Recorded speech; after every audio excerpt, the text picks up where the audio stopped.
क्रूरतेने वागणाऱ्या आरोपींना यांना न्यायालय त्या ठिकाणी त्याच्यासमोर होणारा निर्णय मग शिक्षा याची वाट सरकारनं बघू नये, कारण अशा लोकांचा एन्काउंटर करायला पाहिजे ही माझी स्पष्ट भूमिका आहे. बीड जिल्ह्यातील मस्साजोग इथले दिवंगत सरपंच संतोष देशमुख यांचं अपहरण करून हत्या करण्यात आल्याच्या घटनेनं राज्यात संतापाची लाट उसळली आहे.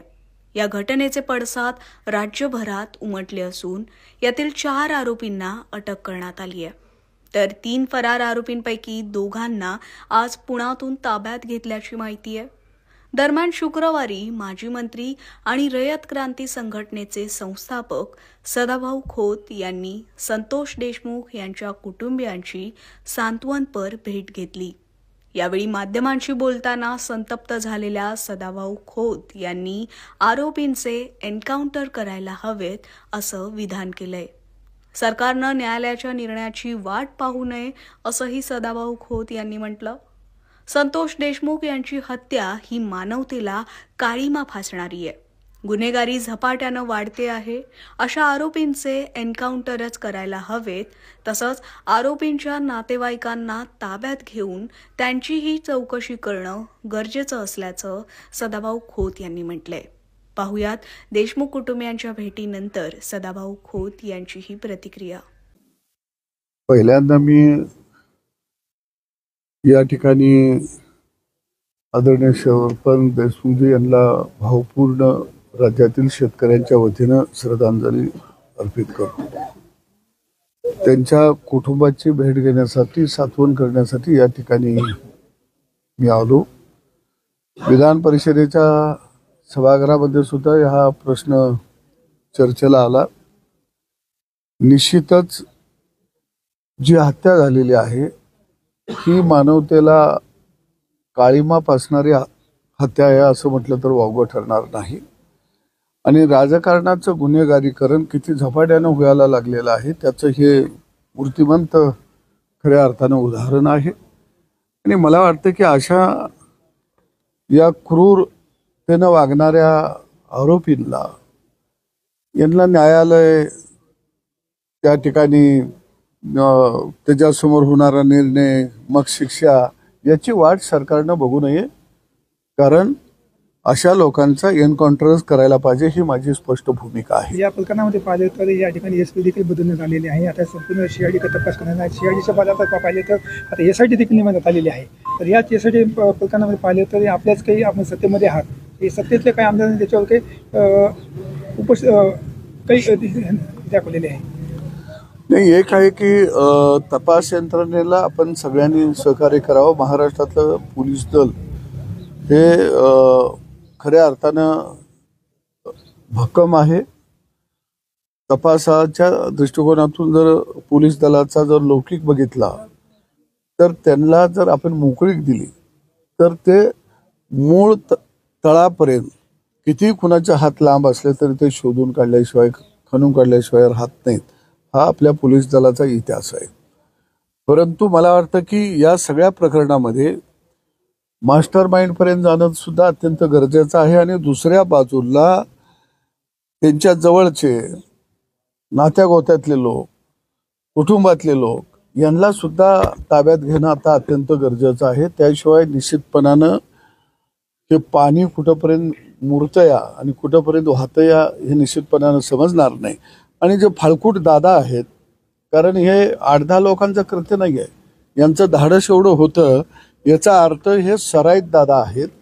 आणि हे सराईत दादा सगळे हुडकून काढावे लागतील. पोलीस लिस्टवरती प्रत्येक पोलीस स्टेशनला आपल्या हद्दीमध्ये कोण कोण फाळकूट दादा आणि सराईत दादा याची लिस्ट आहे. या सगळ्यांच्या भविष्यकाळामध्ये मुसक्या आवळाव्या लागतील. नाहीतर भविष्यामध्ये हेच दादा कालांतरानं सुटून आले की हातामध्ये सोन्याची कडी घालून, गळ्यामध्ये सोन्याचा माळा घालून आणि केस 2 किलोमीटर वाढवून जनतेच्या समोर नाचत असतात. अशा दादांना या महाराष्ट्रामध्ये थारा नाही. आणि म्हणून मला एक अपेक्षा आहे आपल्या माध्यमातून की देवाच्या काठीला आवाज नसतो, तसं या राज्याच्या योगायोगानं मुख्यमंत्री देवेंद्र फडणवीस आहे यांच्याही देवाच्या काठीला आवाज नाही, परंतु न्याय आहे. असं जनतेला वाटलं पाहिजे. अशा दृष्टिकोनातून याचा तपास व्हावा ही माझी अपेक्षा आहे. दोन कोटीच्या प्रकरणामध्ये वाल्मिकांना काळे यांना ताब्यात एसआयटी ताब्यात घेतलेलं आहे. त्यांची चौकशी चालू आहे. मात्र या संदर्भामध्ये आता जे मंत्री धनंजय मुंडे यांचा देखील राजीनामा मागणे सत्तेधारीतले आमदार मागत आहेत. कसं पाहतात? नाही, मला वाटतं की कार्यकर्ता एकदा जाळ्यात आल्यानंतर या सगळ्या प्रकरणाच्या अनुषंगानं तपास होत असताना त्यांनी दिवसभरामध्ये किंवा त्या सगळ्या घटना घडल्यानंतरच्या काळामध्ये कुणाकुणाशी संपर्क केला याची शहानिशा तपास यंत्रणेने करावी आणि जे दोषी असतील मग ते कोणी असू त्याच्यावर कारवाई झाली पाहिजे ही आमची मागणी आहे. त्यांची राजीनाम्याची मागणी केली जाते. त्यांची धनंजय मुंडे राजीनामा द्यावा. नाही, मी काय म्हटलं की तपास यंत्रणेचा जोपर्यंत तपास पूर्ण होत नाही आणि चित्र स्पष्ट होत नाही तोपर्यंत कोण काय मागत आहे हे महत्वाचं नाही.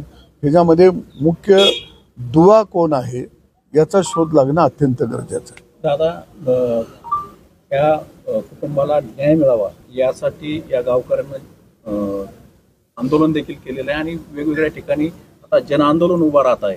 कुठंतरी हे सगळं दुर्दैवी गोष्ट वाटत नाही का आपल्याला? कारण संपूर्ण महाराष्ट्र खऱ्या अर्थानं हादरलेला आहे. महाराष्ट्रातल्या जनतेचं मन, ज्यांच्या संवेदना जाग्या आहेत अशांचं सगळ्यांचं मन सुन्न झालेलं आहे.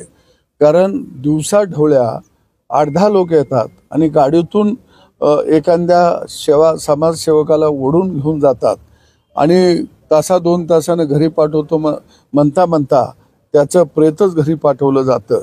म्हणजे ही घटना अत्यंत क्रूरतेच्या पलीकडची आहे आणि म्हणून मला वाटतं की माझ्यासारख्या सुद्धा चळवळीतल्या कार्यकर्त्याला याचा प्रचंड संताप येत आहे.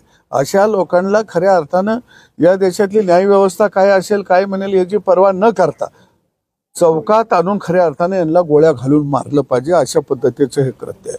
परंतु त्यांना कुटुंबांना न्यायासाठी असे आंदोलन करण्याची वेळ येते, हे दुर्दैव वाटत नाही. या कुटुंबाच्या पाठीमागे संपूर्ण महाराष्ट्र आहे. 18 पगड जाती, सगळा समाज, ज्यांच्या मी मगाशी म्हटलं संवेदना जागा आहेत ते सगळे लोक खऱ्या अर्थानं आज या महाराष्ट्रातल्या या कुटुंबाच्या पाठीमागे उभा राहिलेले आहेत.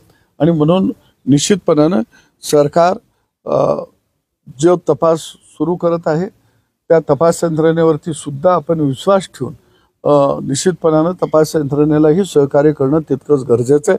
पण मी आपल्या माध्यमातून एक सांगतो की कोणताही आरोपी निश्चितपणानं सुटला जाणार नाही.